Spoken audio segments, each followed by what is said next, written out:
Армысыңдар оқушылар, бүгін сендермен сабақ өткізетін қазақ тілі мен әдебиеті пәнінің мұғалімі Сағынбекова Айнұр Оразайқызы.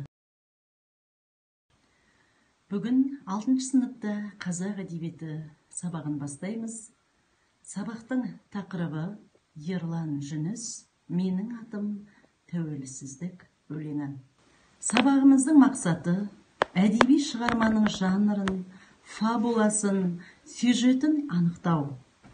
Міне осы тәуелсіздік тақырыбына қалам тербеген бүгінгі шығармамыздың авторы, сабағымыздың басты авторы Ерлан Жүніс Төсбайұлы, ақын, Қазақстан Жазушылар одағының мүшесі, Қазақстан Республикасы мемлекеттік дарын сыйлығының иегері. Ол Алматы облысы Жамбыл ауданында 1984 жылы дүниеге келген. Тараз қаласындағы Дулати атындағы мемлекеттік университетінің әлем тілдер факультетін бітірген.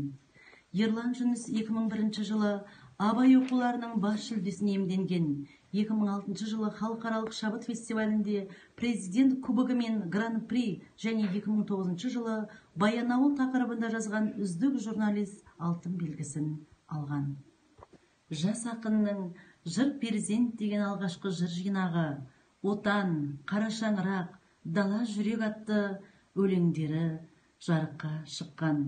Ол әдебиетке 2000 жылдардан кейін келген жас ақын. Олай болса, балалар, менің атым тәуелсіздік өлеңін мұқият тыңдайық. Қорғанның құлағанын көрдім, небәрі 6 жасымда, алып тұлғалар жылағанын көрдім, бастарын сүйеп ғасырға. Алып таулардың шайқалғанын көрдім, 6 жасымда сонықтым. Алып сөздерді айталғанын көрдім, ат төбеліндей халықтың. Алып кітаптар торыққанын көрдім, сол сәтте қодан безінгем. Алып ойлардың қорыққанын көрдім, ең бір нәзік сезімнен. Алып сағаттар тоқтағанын көрдім, өлшенді уақыт жаңадан. Алып жүректер ақталарын көрдім, 6 жасар баладан.